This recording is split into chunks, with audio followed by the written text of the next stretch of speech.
these are the things. JavaScript में fifth वाला जो रहेगा नेक्स्ट एल्गोरिदम, जो कि इंटरव्यू के लिए आपको बहुत बहुत इंपॉर्टेंट है। इसके बेसिक एल्गोरिदम कवर किए जाएंगे। And sixth one will be data structure.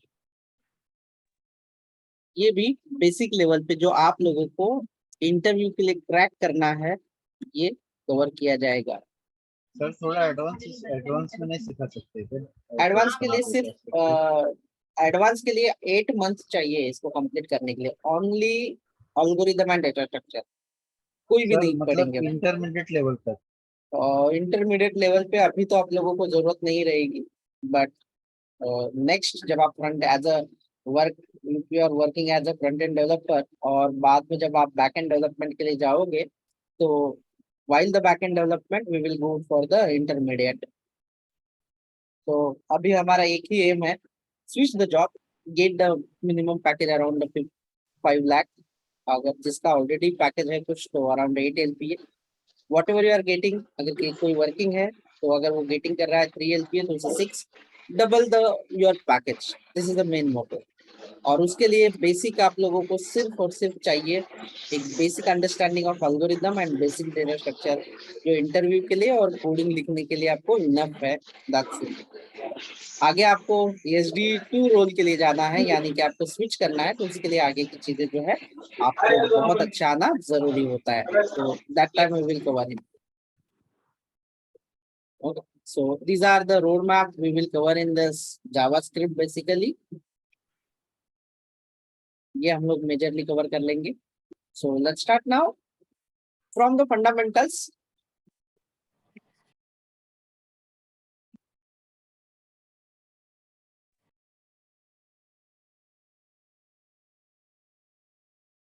Basic concepts we will go through. Introduction about the JavaScript.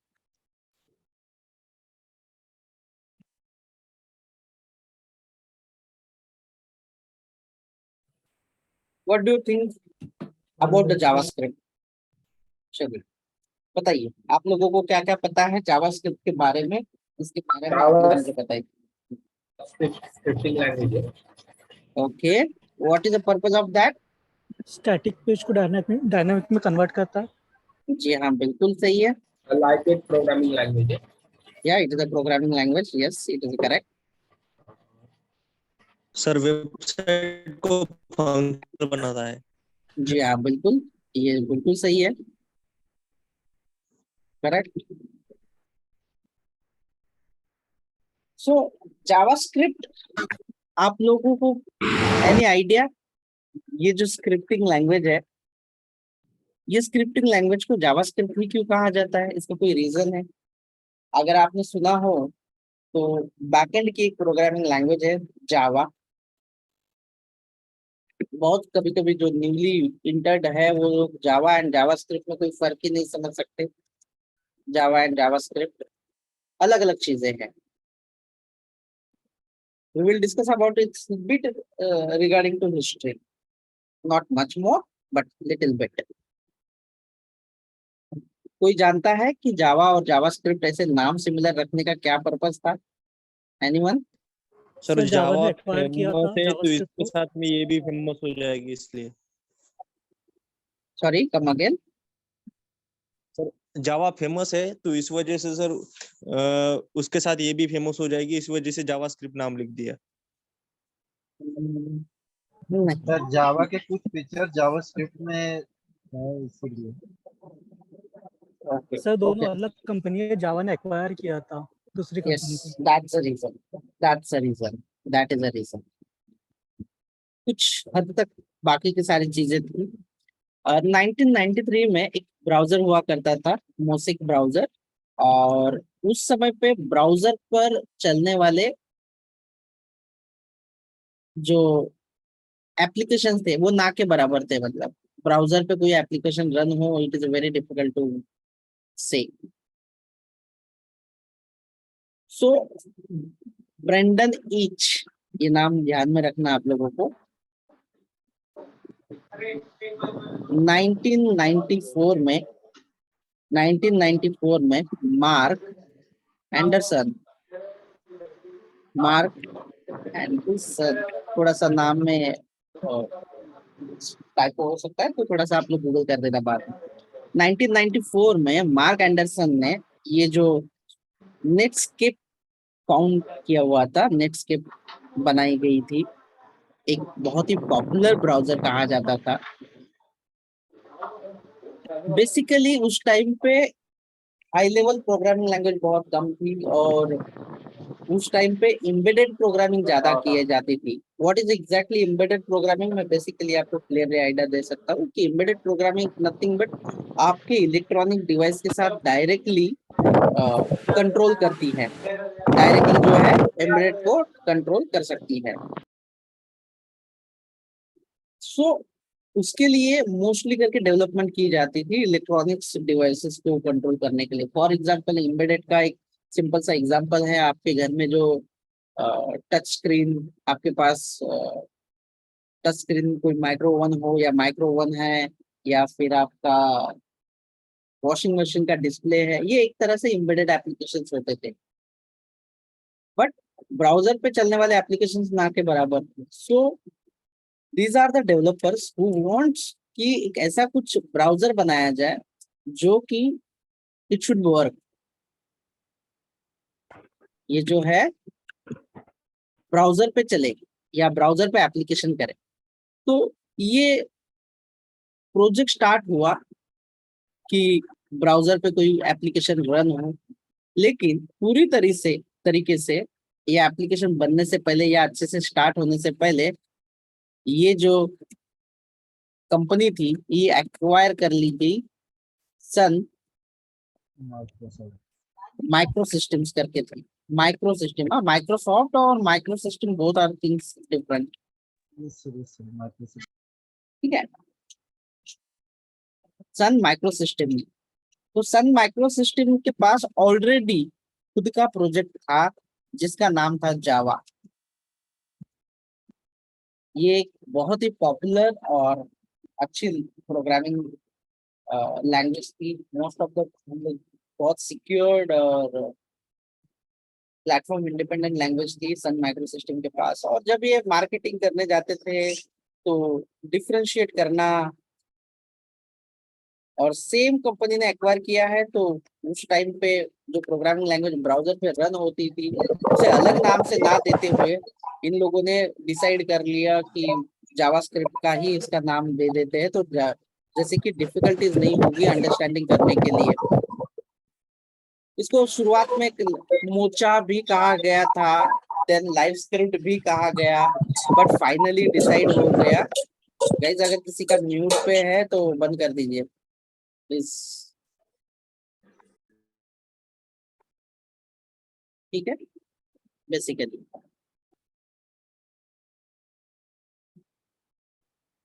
क्यों जावास्क्रिप्ट का नाम जावा क्यों रखा गया है, इसके पहले उसका नाम मोचा भी था, लाइव स्क्रिप्ट भी था, but the marketing team has realise that कि उन्हें अलग अलग नाम डिफरेंशिएट करने में या डिफिकल्टी फेस होती होगी, तो उसके रीजन से उसे सेम ही नाम दे दिया गया जावा, एंड सामने लिख दिया जावा, जावा के स्क्रिप्ट। तो ये दोनों भी जो लैंग्वेजेस है बोथ आर डिफरेंट, दोनों भी जो लैंग्वेज है ये दोनों के दोनों बहुत अलग है। एक जमीन है तो दूसरा आसमान है, याद रखना। What is the difference between Java and JavaScript, ये दोनों भी लैंग्वेजेस जो है बहुत डिफरेंट है, कभी सिमिलरिटी नहीं हो सकती, ये याद रखना। इसका सिंपल रीजन मैं बता देता हूँ। जावा जो है विंडोज प्लेटफॉर्म पे रन होती है। कहाँ पे रन होती है ये जावा? Window platform. यस, तो ठीक है, ये जो है विंडोज प्लेटफॉर्म पे रन हो जाती है। कोई भी विंडोज या ऑपरेटिंग सिस्टम पे बोल सकते हैं, not only the Windows but operating system पे रन होती है। इसके लिए स्पेशल वर्चुअल मशीन्स की जरूरत होती है। Virtual machines are required, it is mandatory, but JavaScript के लिए कोई ऐसा नहीं है। ब्राउजर हैज इंजन, ब्राउजर का इंजन अवेलेबल है, कोई भी ब्राउजर, क्रॉस ब्राउजर, आपका इंटरनेट एक्सप्लोरर हो, Mozilla Firefox, Opera, Brave, whatever, उसमें जावास्क्रिप्ट का इंजन होता है, वी कैन से कंपाइलर, ठीक है। और इसे भी जो जावा में भी जो वर्चुअल मशीन के लिए जो चीजें होती है वो, लेकिन ये विदाउट ओएस नहीं चल सकता। एंड दिस जावास्क्रिप्ट जो है ये ब्राउजर पे एग्जीक्यूट हो सकती है आराम से, कोई भी एप्लीकेशन बना सकते हैं। शायद से 2000 या 2000 तक कुछ ये सिर्फ लैंग्वेज जो होती थी वेब पेजेस के लिए एज अ स्क्रिप्टिंग लैंग्वेज ही इस्तेमाल की जाती थी, as a front end language जो क्लाइंट साइड के लिए इस्तेमाल की जाती थी।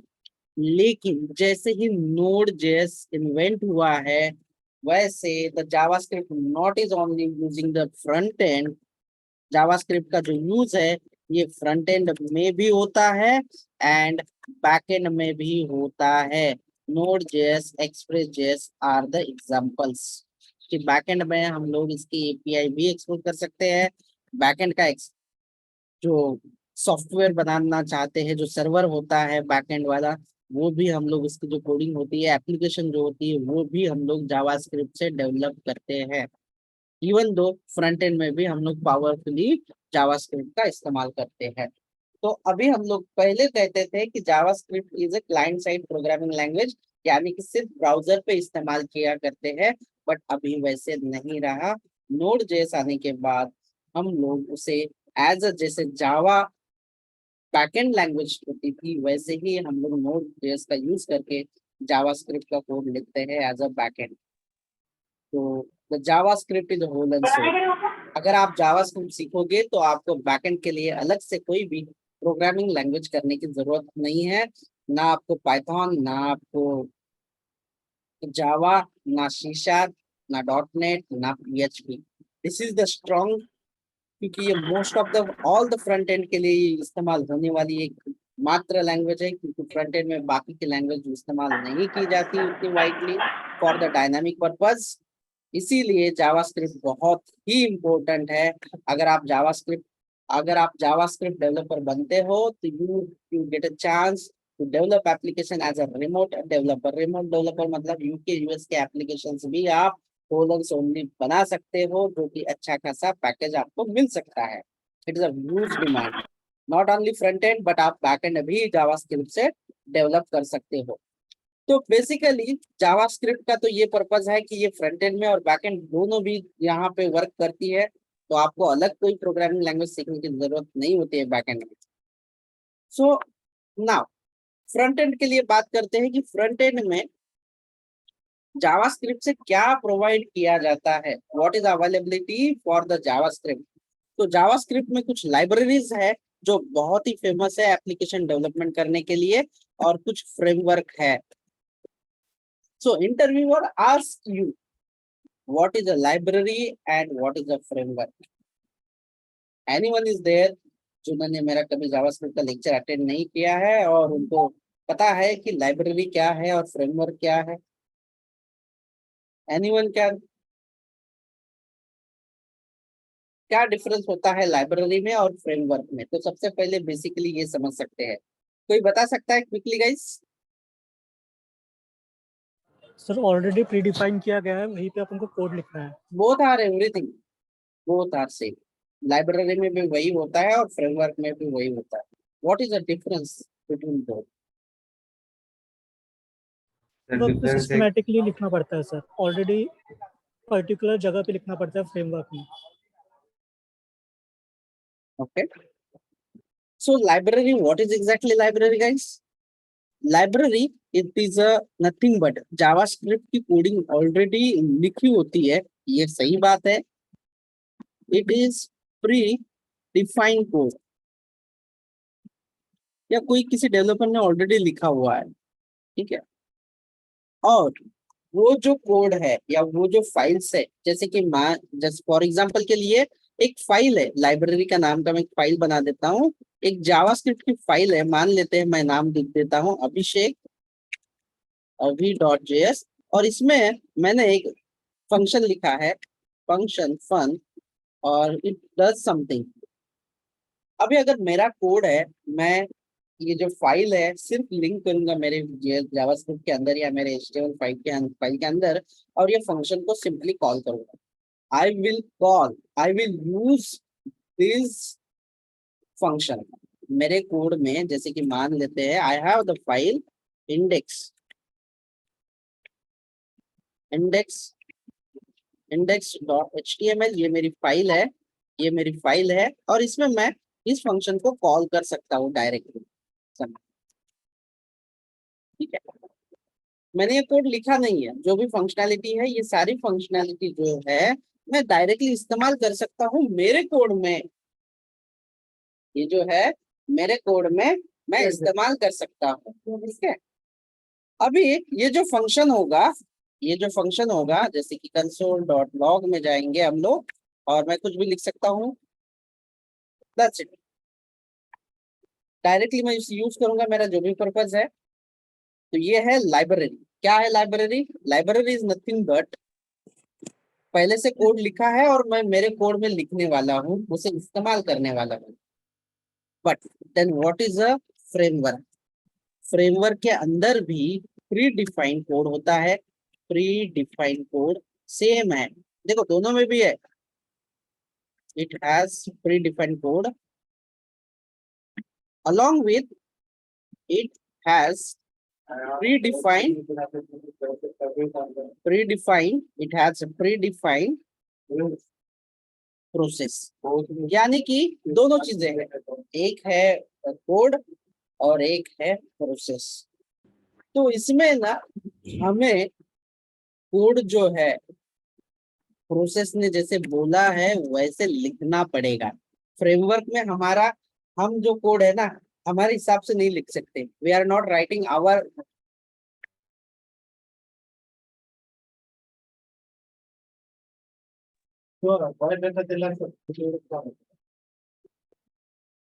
सर आवाज नहीं दे सर। हाँ, क्या है फर्क? देखो बहुत बारीक सा है, लेकिन मैं आप लोगों को एक्सप्लेन कर देता हूँ। फ्रेमवर्क में हमें फ्रेमवर्क के प्रोसेस के अकॉर्डिंग कोड लिखना होता है, या उन्होंने बोला है कि ये बॉक्स में या ये जगह पे कोड लिखना है तो आपको वही जगह पे वो कोड लिखना है। जैसे कि मैं पेंट में आप लोगों को ड्रॉ, ये बहुत इंपॉर्टेंट है गाइस आप लोगों को समझने के लिए, क्योंकि अगर आप ये चीज अगर एक बार कंसेप्ट क्लियर कर जाओगे, समझ जाओगे, तो आपको कोई भी कभी भी इशू नहीं आएगा। इंटरव्यू में बहुत अच्छे से पूछते हैं कि आपको क्या समझा। मान लेते हैं कि ये फ्रेमवर्क है, देखो ये फ्रेमवर्क है, और फ्रेमवर्क में बोला गया है कि आपको यहाँ पे CSS इस्तेमाल करना है। तो CSS आप कहीं पे भी इस्तेमाल नहीं करोगे। उन्होंने बोला है, फ्रेमवर्क ने बोला है कि ये जो ग्रीन बॉक्स है यहाँ पे आपको HTML लिखना है। सर पेंट का स्क्रीन नहीं दिख रहा। नहीं दिख रहा है? ठीक है, wait। सर विजिबल है। हाँ दिख रहा है अभी, ठीक है। Yes sir. देखो मैंने यहाँ पे जो लिखा है यहाँ पे फ्रेमवर्क का बॉक्स निकाला है। ये अगर ये जो बॉक्स है आपका, यहाँ पे बोला है कि यहाँ पे CSS लिखना है, यहाँ पे HTML लिखना है, और यहाँ पे आपको जावास्क्रिप्ट का कोड लिखना है, ऐसे बताया जाएगा। आपको पता होता है, सीखते हैं आप। इसी जगह पे आप जेस लिखना होगा, आपको जावास्क्रिप्ट का कोड यही जगह पे लिखना। अगर आप यहाँ पे लिखना चाहोगे तो नहीं, आपके मर्जी से आप कोई भी कोड को मैनेज नहीं कर सकते। जो फ्रेमवर्क ने कहा है उसी जगह पे वो कोड आपको लिखना मैंडेटरी होता है। उन्होंने जो प्रोसेस बोले है उसे ही फॉलो अप करना होता है। Those are the framework. उसका कोडिंग स्टैंडर्ड यानी उसकी प्रोसेस भी प्री डिफाइंड होती है। डेवलपर को उसके हिसाब से, फ्रेमवर्क के हिसाब से कोड लिखना होता है फ्रेमवर्क में। बट लाइब्रेरी जो होती है, another hand is that, library जो होती है, मैं दूसरा मैं ऑप्शन दे रहा हूँ लाइब्रेरी। लाइब्रेरी क्या होती है? अगर मान लो ये आपका कोड है index.html या ये लाइब्रेरी है, आपको कोई भी रिस्ट्रिक्शंस नहीं होता है। Just you need to write your file and आपको ये कनेक्ट करना है, इसमें आपको कनेक्ट करना है आपकी लाइब्रेरी। That's it. आप इसके अंदर जितनी भी फाइल्स है या जितने भी फंक्शंस है, आपके हिसाब से आप उसे इस्तेमाल कर सकते हो। आप आराम से उसे इस्तेमाल कर सकते हो, कोई इशू नहीं उसमें।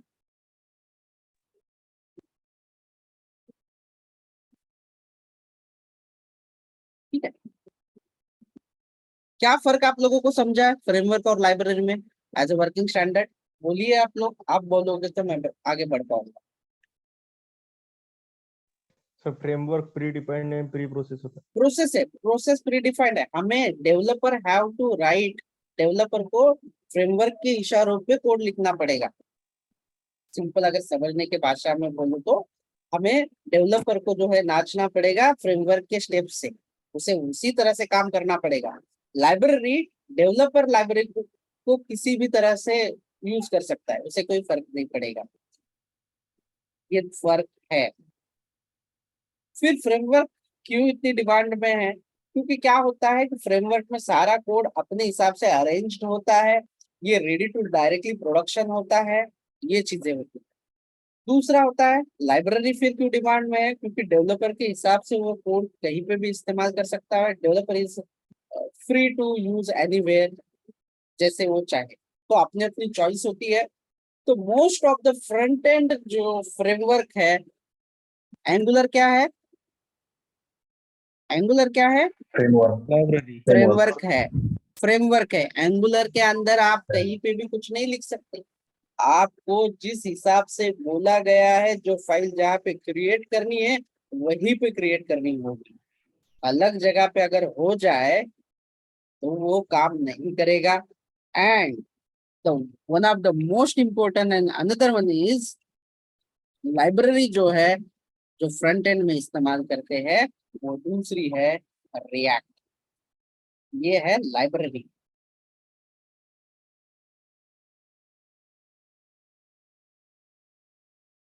तो एंगुलर और रिएक्ट में क्या डिफरेंस है?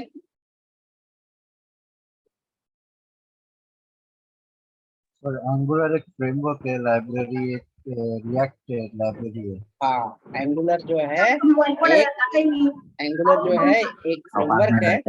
हाँ, दूसरा एक एडवांटेज बता देता हूँ कि फ्रेमवर्क में सारी चीजें जो होती है या मॉड्यूल्स होते हैं, म्यूट पे जाइए बाकी लोग, है ना, फ्रेमवर्क में सारी चीजें एक ही जगह पे मिलती है, अलग अलग लाइब्रेरी ढूंढने की जरूरत नहीं, जैसे कि राउटिंग, मटेरियल, गार्ड, है ना, स्टेट मैनेजमेंट, बहुत सारी चीजें एक ही जगह पे होल एंड सोल मिलती है, अलग अलग जगह पे जाने की जरूरत नहीं।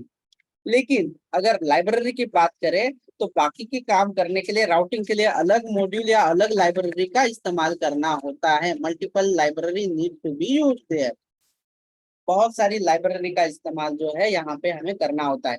जैसे कि लाइब्रेरी और कौन सी है, एनिमेशन और बाकी चीजों के लिए काम करने के लिए, जैसे कि जेक्वेरी, अजैक्स, ये लाइब्रेरीज है। इन सबका कॉम्बिनेशन करके हमें एप्लीकेशन बनाना होता है। और फ्रेमवर्क में ऑल चीजें जो होती है वो एक ही जगह पे आपको मिल जाती है मोस्ट प्रॉपर्ली, अलग अलग चीजें या आपको डाउनलोड करने की जरूरत नहीं होती। इससे फायदा ये होता है कि अगर कोई एंगुलर की एक वर्जन चेंज हो तो बाकी सारे मॉड्यूल की ऑटोमेटिकली चेंज होगी, लेकिन यहाँ पे भरोसा नहीं है, अलग अलग लोग होते हैं, ओपन सोर्स होते हैं, मिसमैच होने के चांसेस भी होते हैं। Now third point is that ये एंगुलर किसने बनाया हुआ है,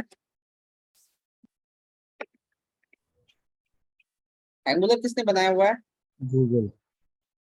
और रिएक्ट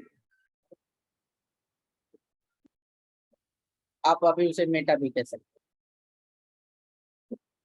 और दोनों भी कंपोनेंट बेस्ड है, यानी कि एक कंपोनेंट अगर आप मोबाइल के लिए भी बनाया हो तो एंगुलर का भी कंपोनेंट मोबाइल के लिए भी चलेगा, वेब के लिए भी चलेगा, डेस्कटॉप के लिए भी चलेगा, same as React also. But the comparison is that थोड़ा सा स्पीड में विन हो सकता है रिएक्ट। मोस्ट जो डेवलपर को फ्रीडम देता है या स्केलेबिलिटी के लिए ज्यादा इश्यूज नहीं होंगे, वहां पे भी रिएक्ट ही अपर हैंड है। लेकिन एंगुलर का सारा चीजें जो होती है एक जगह पे होती है, अगर आपका कोई नॉर्मल प्रोजेक्ट हो या बड़ा सा भी प्रोजेक्ट हो तो भी एंगुलर कैपेबल होता है, कॉम्प्लेक्स प्रोजेक्ट पे भी होता है, लेकिन बाद में modification is little bit tough for the Angular components. somehow. But market में दोनों की भी उतनी ही डिमांड है.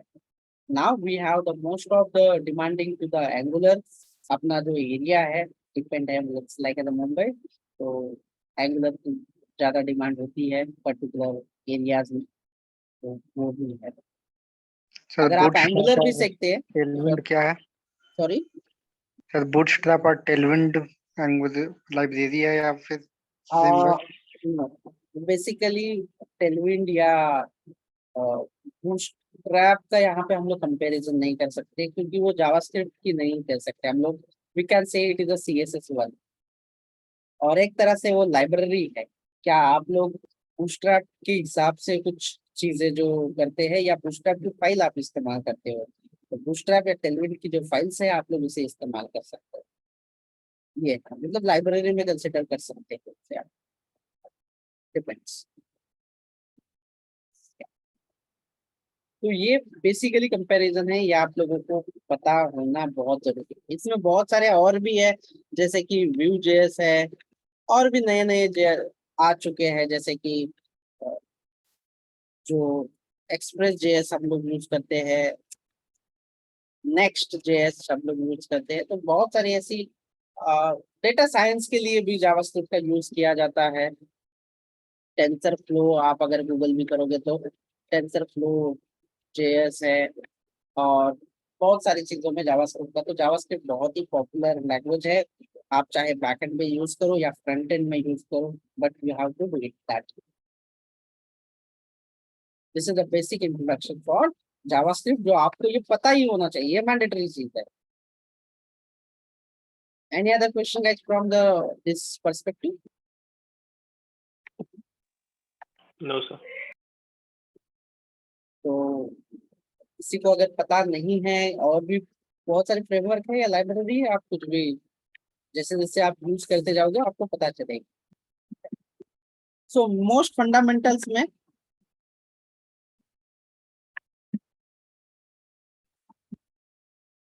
बेसिकली मैं फर्स्ट सेशन में हमेशा जो बहुत ही स्टार्टिंग सेशंस होते हैं, इसमें मैं कवर करता हूँ लैंग्वेज डिफरेंस, क्योंकि ये एक प्रोग्रामिंग लैंग्वेज है. आप अगर कंसिडर करते हो जैसे कि इंग्लिश लैंग्वेज के साथ में प्रोग्रामिंग लैंग्वेज, तो मुझे आप लोग हेल्प करो. जैसे कि ABCD तो इंग्लिश लैंग्वेज में भी होती है, प्रोग्रामिंग लैंग्वेज में होती है क्या? Yes, sir. बोलिए fast fast guys. Yes sir. है ना? ABCD यहाँ पे भी होती है. इसे क्या कहते हैं हम लोग? अल्फाबेट्स कहते हैं. Characters. 0 to 9 नंबर्स होते हैं यहाँ पे. क्या प्रोग्रामिंग लैंग्वेज में भी होते हैं? Yes, sir. Yes sir. Special symbols होते हैं ऐसे. Yes sir. प्रोग्रामिंग लैंग्वेज में भी स्पेशल सिंबल होते हैं. बस फर्क इसे ये है, इसे क्या कहा जाता है प्रोग्रामिंग लैंग्वेज में, और यहाँ पे क्या कहा जा सकता है? Special symbols. और आप लोगों को बहुत अच्छे से पता होना चाहिए ये जो कंबाइन करते हैं कैरेक्टर्स और ये सारी चीजें, तो यहाँ पे क्या बनता है? Word. इंग्लिश में क्या बनेगा? वर्ड बनेगा. अगर यहाँ पे बनाएंगे तो क्या बनेगा? ये वेरिएबल कहते हैं. सेम चीज है यहाँ पे. वन बाय वन करके जाएंगे. मल्टीपल वर्ड जो होते हैं उसका क्या बनता है यहाँ पे इंग्लिश में? यहाँ पे क्या बनेगा? स्टेटमेंट. मल्टीपल सेंटेंसेस का क्या बनेगा? पैराग्राफ. यहाँ पे क्या बनेगा? फंक्शन. मल्टीपल पैराग्राफ का क्या बन सकता है? एक पेज. पेज. यहाँ पे क्या बनेगा? क्लास. मल्टीपल पेजेस का आपका जो बनेगा, एक चैप्टर बनेगा या लेसन बनेगा. यहाँ पे क्या बनेगा? मॉड्यूल. ठीक है. बहुत सारे लेसन्स का बनेगा एक बुक या सब्जेक्ट. सब्जेक्ट. और यहाँ पे मल्टीपल मॉड्यूल्स का क्या बनेगा? सॉफ्टवेयर. That's it. इसके बीच में हम लोगों को और एक चीज सीखनी होती है कि यहाँ पे अलग अलग टाइप के डेटास होते हैं. जैसे कि हमारे कैरेक्टर्स होते हैं, न्यूमरिक होते हैं, इंग्लिश में भी अगर हम लोग बात करेंगे तो वहाँ पे डेटा टाइप भी आप लोगों को यहाँ पे सीखना थोड़ा सा जरूरी होता है। यहाँ पे भी सेम डेटा के अलग अलग टाइप्स होते हैं, इसीलिए हम लोग इसे डेटा टाइप भी कहेंगे। And this is a really fast track, तो हम लोग एक दिन में बहुत सारी चीजें कवर करेंगे, ठीक है। तो उसका प्लान भी है, नोट्स भी है आप लोगों के पास। मैंने इंट्रोडक्शन के लिए नोट्स भी बनाई हैं, स्टेप वाइज सारे नोट्स बनाए हैं प्लान के साथ आप लोगों को, वो भी मैं आप लोगों के ग्रुप में फिट कर दूंगा, ठीक है। सो आपको क्या क्या पढ़ना है इसमें, आपको क्या क्या टॉपिक्स है जो आप लोगों को पता होने चाहिए। तो सबसे पहले आप लोगों को पता होना चाहिए कि डेटा टाइप जो है वो क्या है। उसके बाद आपको पता होना चाहिए कि वेरिएबल्स क्या है। देन उसके बाद इसके अंदर आपको पता होना चाहिए कि ऑपरेटर्स क्या है। देन नेक्स्ट क्या है आपका स्टेटमेंट, और स्टेटमेंट के बाद आपको फंक्शन सीखना है। ये फंक्शन जो है, फंक्शन तक ही आपका पूरा फंडामेंटल्स होगा, इंटायरली पूरा का पूरा जो होगा ये फंडामेंटल्स। डेटा टाइप्स के अंदर हम जो है वो डिस्कस करेंगे होस्टिंग, कन्वर्जेंस जो इंटरव्यू में पूछे जाते हैं, कन्वर्जेंस, वेरिएबल्स के अंदर डिक्लेरेशंस, और ये डिक्लेरेशंस के बारे में पूछते हैं जैसे कि लेट, वेर, कॉन्स्ट, इसके बारे में भी पूछा जाएगा, ये भी हम लोग डिस्कस करने वाले आगे। देन स्कोप, स्कोप के बारे में भी डिस्कस किया जाता है जैसे कि ग्लोबल, फंक्शन और ब्लॉक, इस पे भी हम लोग प्रैक्टिस करने वाले हैं। कन्वर्जेंस के अंदर हम लोगों को डिस्कस करना है इम्प्लिसिट, एक्सप्लिसिट, और इसकी प्रैक्टिस करना है। जैसे कि अगर आप लोग ये सीखोगे तो इसका आंसर आप सही से दे पाओगे। जैसे मैंने कहा इसका आउटपुट क्या आएगा, कंसोल, अगर किसी को ये आता है ट्रू प्लस या ट्रू प्लस ट्रू, इसका आंसर क्या होगा, फॉल्स। ट्रू कोडिंग करके देख लेना है। होता है sir। हाँ, सर ये जो है आप लोग जब ये करोगे तो देखो मैं अभी आप लोगों को बता देता हूँ, false equal to 0 and true equal to 1। तो इसके लिए हम लोग एक अलग एक कंसेप्ट सीखने वाले हैं जिसमें आप लोगों को Boolean। सॉल्व करने के लिए बोला जाएगा, और उसमें ये जो इंटरव्यू में हम लोग प्रॉब्लम फेस करते हैं रियल टाइम प्रैक्टिस में, वो यहीं पे सॉल्व की जाएगी। और एक्सप्लिसिट में भी हम लोग करेंगे। This is nothing but it is a purely interview based learning. आप लोगों को डीप में कंसेप्चुअल पढ़ने को मिलेगा और प्रैक्टिकली वही चीज हम लोग करने वाले हैं। तो do not miss any session.